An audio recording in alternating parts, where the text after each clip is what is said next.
Niki awal juz kali dosa nggih, Pak ya. Niki awal juz kali dosa nggih. Niki Allah wasofa nafsa. Arrofa nafsa. Allah mengenalkan dirinya sendiri. Ini rumah tenan ya, terus wonten teori tentang ilmu tafsir. Itu jenenge teori tanazulat. Ya, teori tanazulat itu teori orang di atas, kemudian seakan-akan di bawah. Ya, jenenge apa? Tanazulat. Tanazulat itu kata turun. Allah itu zat yang sangat-sangat kaya dan penguasa alam raya ini, dan tidak tersentuh oleh makhluknya. Ewa semanten. Allah itu ingin dikenal hambanya dengan memperkenalkan diri bahwa saya ini yang menciptakan langit bumi, saya yang mengatur hujan, saya mengatur angin. Sehingga lewat Allah memperkenalkan diri ini, Allah berharap manusia itu mau mengenali Tuhannya, mau mengenali Tuhan. Sebab itu ulama itu berpendapat sebaiknya orang itu mengenalkan jati dirinya supaya jelas. Allah yang Tuhan yang enggak butuh pengakuan saja mengenalkan dirinya sendiri. Mengenai wong itu yo kudu diutang sithik-sithik tapi aja akeh-akeh. Paham? Jare Imam Sawi. Kok wong nak ra diutang iku malah sombong. Tapi nak diutang mari bingung. Lah sombong mbek bingung ku cara dosa gede. Sombong. Mane sudah bener sampeyan iki diutang kabeh wis bener. Perkarane sombong ambek bingung apik bingung. Dosane sombong gede. Mergo pangeran istilahno zate mawon sing sugih kaya ngono, Allah istilahno zate iku mangdalladzi yuqridu wa qardan.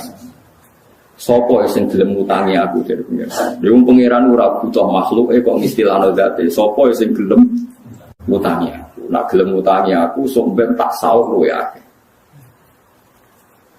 Mana nih ngutangnya Allah misalnya nyumbang kebaikan, cek madrasah, cek ulama sing mulang, cek masjid tapi sing digo sujud, ora sing pagere.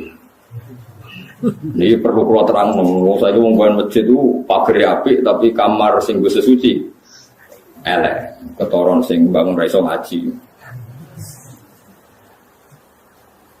Ini penting kalau terang, jadi uang niku kudu ana butuh. Pangeran sing pangeran ae ngistilahno zate. Iku mangdalladzi yuqridu wa qardan hasan. Aqrada yuqridu maknane apa? Ngutangi. Sopo sing gelem ngutangi Allah?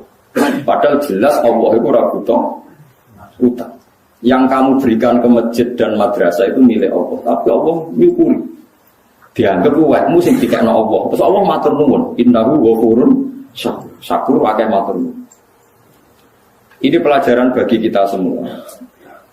Mulane Nabi itu badhe kabundut, iku jek ninggal utang. Ambek wong Yahudi bisa.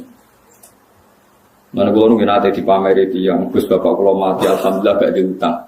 Terus piye? Terus bus warga.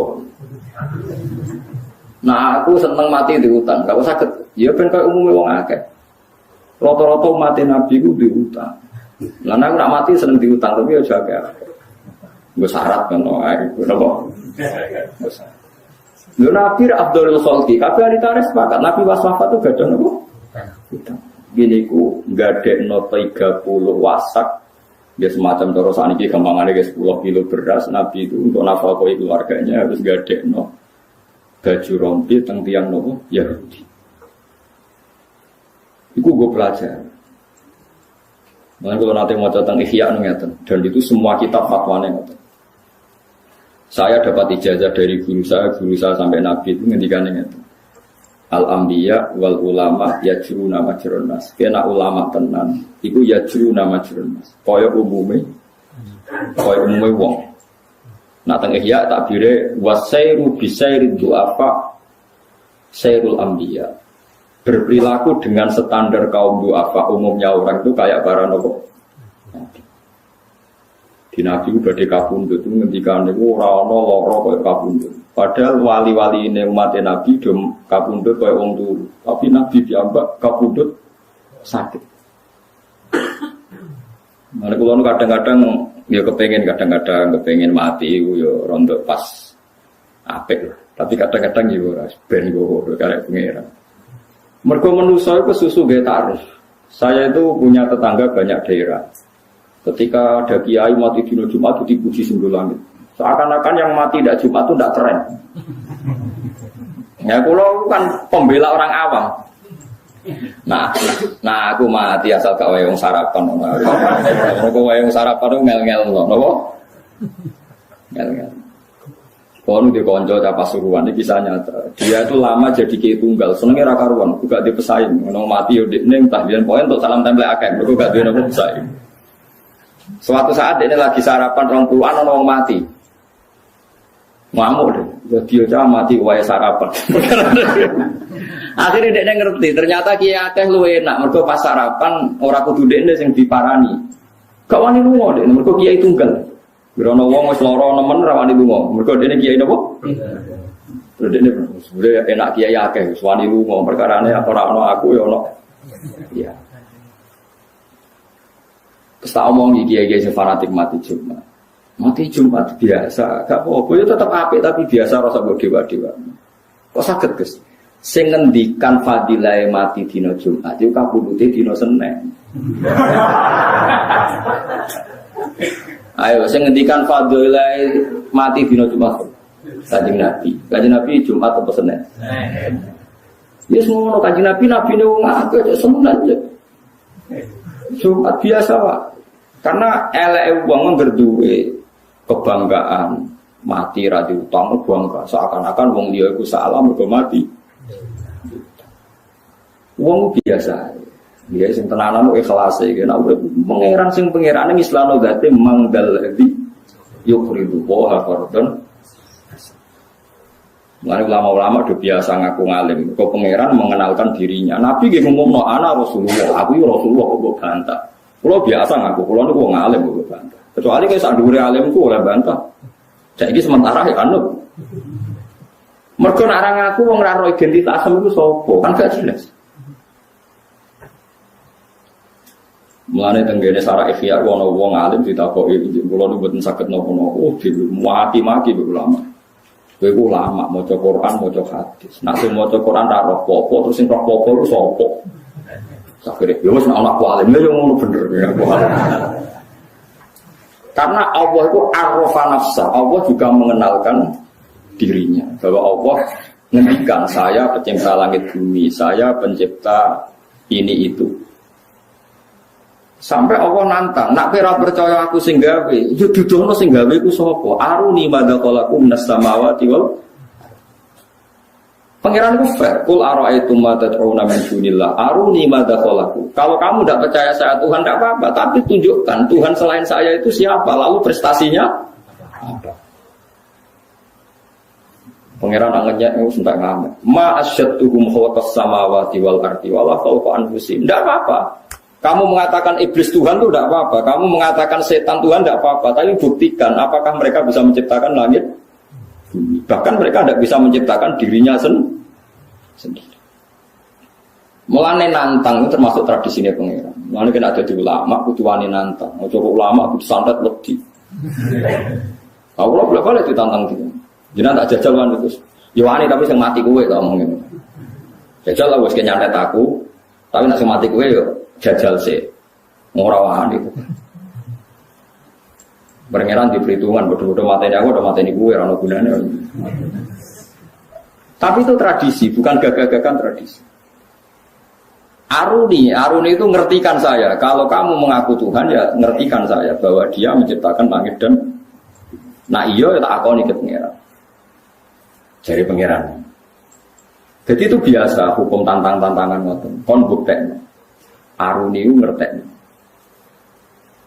Mulane masyhur ya tenggene juz 18 sampai juz pinten niku sing napa ketika orang kafir menganggap Lata Uzza yang tercipta dari batu atau Yesus yang manusia dikatakan Tuhan dari pangeran, enggak apa-apa itu kamu katakan Tuhan. Tapi saya minta satu hal. Itu namanya siapa? Kul sammuhum. Ya napa kul sammuhum. Namanya itu apa? Ya namanya manusia. Yesus itu agar melaku-laku wong didarani manusia. Lata Uzza namanya juga batu. Terus ngendikane pangeran amtunab biunahu bima la ya'lamu fil ardi am bi dhahirim minal. Masa Allah kamu ceritakan sesuatu yang hakikatnya itu tidak ada. Sekarang sampai saya tanya, kalau kamu melihat Lata dan Uzza itu kamu melihat batu atau melihat Tuhan? Batu yang dipahat, yang diletakkan. Jadi dari bahasa kelihatan, kenapa Lata di sini dekat Ka'bah? Dipahat, kemudian diletakkan, didudukkan, dihias, dimandikan. Pangeran kok di terus? Di itu objek, pangeran itu subjek. Pangeran kok diletakkan, dimandikan, dibersihkan, pangeran kok di. Kayak kita ini kan nanti mati ya dimatikan, dihidupkan. Pangeran kok di kan nggak bisa. Ya seperti Yesus itu. Yesus itu matinya apa? Disalib. Habis itu diangkat ke langit. Pangeran kok aman di terus. Pangeran yo yang meng. Pangeran kok di. Ya itu aneh. Malah dari pangeran mau takut. Amtu nabi udaku bima la ya'lamu fil ardi am bi dhahirim minal. Jadi dari cara ngomong itu kebenaran itu sudah kelihatan. Maka ciri utama kebenaran itu mudah dicerna di awal. Jadi kebenaran itu muyassar. Ciri utama kebenaran itu apa? Mudah. Ambido hiriminal kau. Nah, terus balzina lil ladina kafaru makruhum basuddu anisatu. Cuma orang kafir itu pinter rekayasa. Dari rekayasa ini kemudian ada kekafiran massal, kekafiran yang masif. Ya kita ingat dalam sejarah orang menanamkan paham komunis itu kalau anak-anak kecil ditanya, silakan kamu menjamkan mata. Sana anak kecil menjamkan mata. Coba kamu minta permen sama Tuhan. Ya Allah saya minta permen. Pon melekne. Dikasih enggak Bu. Nanti dipejamkan lagi. Coba kamu minta permen sama Bu Guru. Terus dikasih satu-satu. Dapat enggak? Nak, dapat. Yang ada Bu Guru apa Tuhan? Bu Guru. Tuhan enggak ada. Itu rekayasa tertua manusia. Jadi untuk menghilangkan Tuhan yang nyata. Mulai dulu itu orang kafir merekayasa. Itu disebut balzina. Billadina kafaru apa? Makruh itu rekayasa. Terus ngeri. Nah kita hidup di dunia, terutama ulama itu berhadapan-hadapan sama nopo, rekayasa. Nanti bukti anak pangeran ono, aku dungo ya ora tau di sembadani. Nah pangeran ono, ora wong Islam luwes sugih tinimbang wong nopo. Wong karuan nangis bumi gaweane pangeran kok. Buktekno pangeran kok ambek nasi pedekne. Nasi pedekne ora penting. Kadang Islam yo GR. Nasibnya dipertaruhkan untuk mencari apa? Tuhan. Bukti nak wong Islam ora bener marat-marat, wong kafir uripe kepenak. Berarti sing bener wong kafir. Wong pangeran kok dikaitno urusan apa? Urusan apa? Nasib. Untuk keliru sedanten. Lalu kalau suwon jenengan dadi ulama, dadi wong sugih, dadi wong larat sing sopan. Pangeran mawon istilahno date mangdalladzi yuqridu wa qardun hasan. Dewi Imam Sawi wahada mintana zulatil maula. Ini termasuk sopan santunnya pangeran. Pangeran yang enggak wajib sopan saja. Sopan santun. Nanti kalau pengen mati, gitu koraro takdir kalau mati Jumat besenan. Ya setu ora apa-apa, santai wae. Setu cek Ahad.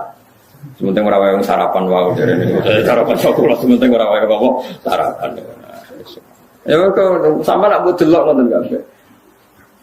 Nabi nak muji wong mukmin sing top, sampai nak mati ra krasa. Nabi piyambak badhe kabundut koyo ngono perasaan. Nabi ngendikan fadilah kabundut Jumat. Nabi piyambak kabundute.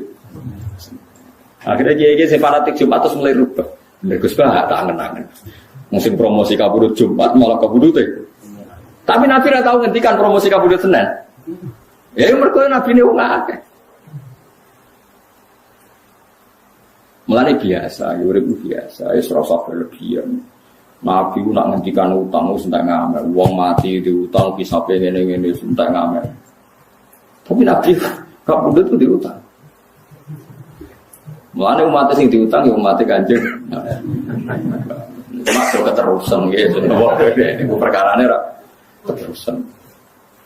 Kulo nu apal hadis kata niki kita hadis gini. Nabi nyen unik.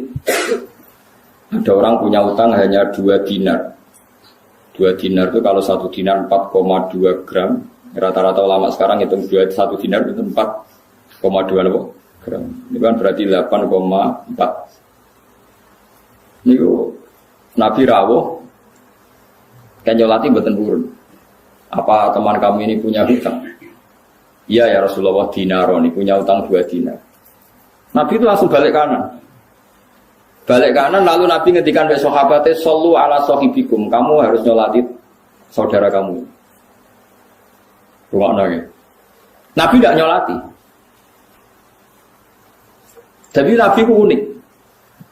Sekarang sampean saya tanya, andai kan Nabi mensolati orang yang punya utang, maka akan menjadi sunnah bahwa utang itu dianggap sepele, sehingga umatnya sing kakean utangi, bahkan saat diberi asete. Ibu, padahal utang sono doli, kadang kan utang sama orang yang sangat membutuhkan uang itu. Paham ya? Artinya Nabi nak nyolati kan bela sing utang, padahal sing diutangi didolimi. Kan kadang dia utang sama orang yang ndadekno bangkrute sing diutangi karena dikemplang. Tapi kalau Nabi tidak nyolati, maka haknya jenazah muslim disolati gak terpenuhi. Makanya Nabi separuh, Nabi kundur, terus gak nyolati, tapi nyuruh sahabatnya. Begitu juga orang bunuh diri, orang mati-mati yang gak kebenaran itu kata ulama-ulama, sebaiknya tokohnya itu tidak usah ikut nyolati, niru Nabi, tapi umatnya disuruh. Makanya beberapa kali di daerah saya ada orang mati bunuh diri itu banyak yang gak nyolati. Kalau nyolati, orang mati ini oplosan, tapi buat tentang kalau mus gitu disor, banyak uang. Orang mati oplosan ya udah orang nyolati, tapi banyak ulama yang berani nyolati. Gara-gara tadi janazatul muslim itu berhak mendapat sholat dan orang muslim mati itu wajib disolat. Tapi harus ada terapi supaya orang kapok, sebaiknya tokoh itu tidak usah ikut nyolat. Tapi masalah yang beruang terus GR tokoh. Akhirnya malah aku sing kangelan nyolati wong kabeh GR toko ora nyolati kene. Nah sing wong alim-alim akhirnya nyolati kabeh mergo wedi nek ana jenazah tanpa disolat. Ya seperti itu Nabi itu memang hukum itu berawal dari Nabi ngendikan shollu ala sahibikum. Nabi sendiri tidak sholat tapi menyuruh sahabatnya menyolatkan. Tapi malah yang fakir orang istilah tauziul hukmi. Hukum itu bisa separuh. Yang satu untuk iling-ilingan bahwa jenazah muslim harus disolati. Yang satu iling-ilingan ada terapi supaya wong itu gak mati secara suul khotimah. Ya wes akhirnya, ya wes ada yang nyolati ada yang enggak. Begitu juga orang munafik. Orang munafik itu Nabi dia nyolati. Abdul bin Ubay Nabi diaturi sholat dia sholat. Bahkan anak Abdul bin Ubay nyuwun supaya Nabi mau ngidoni napa kafane ini Nabi ngidoni. Terus nyuwun jubahe Nabi supaya dipakai sebagai kafan. Niki Nabi dicokokno jubahe dipakai kafan. Sampeyan santri ora tau to jubahe Nabi go kafan. Abdul bin Ubay bin Salul sing munafik dipakai jubahe Nabi. Ini Nabi ya nuruti. Pas Nabi mau nyolati, Umar menghalangi berkali-kali sampai sudah di depan jenazahnya Abdul bin Ubay baru ada ayat wala tusalli ala ahadim minhum mata abada wala taqum. Mat kamu jangan nyolati orang munafik. Pertanyaannya adalah secara fikih. Nabi dikandani Jibril kalau itu munafik dan perintah Allah resmi terdengar sharih mansus jelas. Dan aku kan ngukumi munafik mergo sentimen. Mergo beda kelompok mbak kafir munafik. Lho itu untuk wahyu konti. Nabi dulu dilarang nyolati orang munafik. Ini orang munafik saya tidak mau sholat. Lah kowe sapa? Kowe ora nabi kok ngaku. Wong sul khotimah sing pirsa Allah tok. Nak rasul mungkin pirsa mergo dingertikan oleh Allah.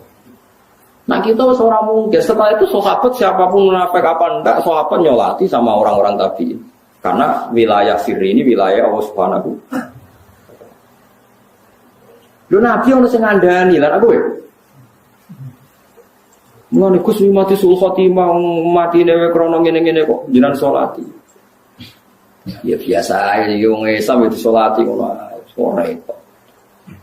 Soal tunggu sepuro pangeran ora ya potongan donga-donga ora mandi ora ero. So kowe maksudno ora mandi kene nyolati ora mandi padha ora mandine. Cuma gue iling-ilingan nak hak jenazah muslim iku mendapatkan. Kalau tidak sholat mayit itu sing untung ya sing nyolati. Jare Nabi mati itu mau indo. Ya baru kayak nyolati wong oplosan. Nauzubillah muga-muga orang ini kan lumayan kan terus pedih. Bukan anak putu kulo biasa ya Allah, matur nuwun Gusti anak putu kulo ora narkoba. Tapi dereng kados napa boten kan terus akhirnya kan jadi khauf, jadi napa? Khauf. Baru kayak khauf terus. Ya terus apa? Jadi eling-eling ya. Mulane pentingnya ulama di situ. Jadi apa yang dilakukan Nabi itu tidak mesti jadi hukum permanen. Karena Nabi kadang bikin hukum itu dua sekaligus. Ya, tadi Nabi tidak mau nyolati, tapi Nabi nyuruh sahabat mensolat. Sallu ala sahibikum. Masyhur. Jadi ini pengertian kayak keluar jenengan. Terus agama itu harus selalu dijelaskan. Wong Allah mawon arrofa nafsa. Dia mengenalkan dirinya sendiri bahwa saya Subhanallah wa bihamdihi adada khalqihi wa ridha nafsihi wa zinata 'arsyihi wa kalimatih.